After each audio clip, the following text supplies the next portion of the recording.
Hello, this is part 2, sample database. I'm going to show how to create a sample database.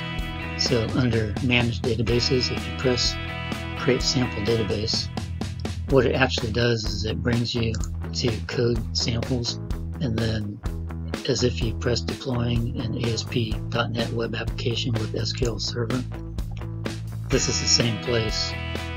So after you create your sample database, it's going to change the files under My Files. So it's going to change these files.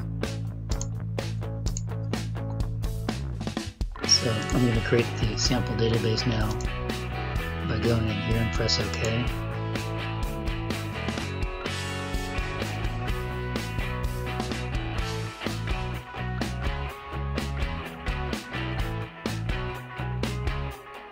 So now it's created a sample database here, and it's changed the files here.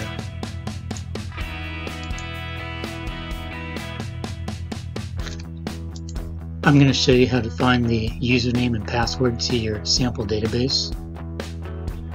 So go to My Files. These files were created for you when you created the sample database.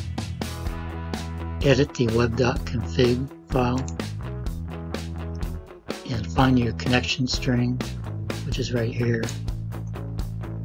and then user ID is the username, so your username is here, and your password is here, and this is the password.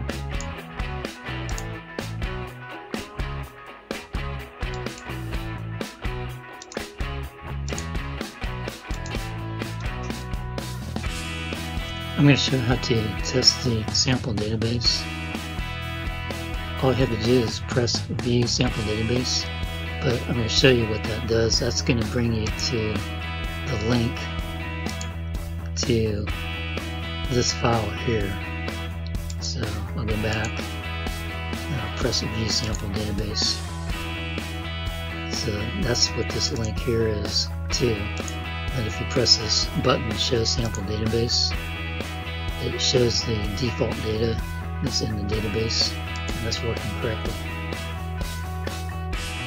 I'm going to show how to delete the sample database. So under Manage Database, press Remove Database, and OK.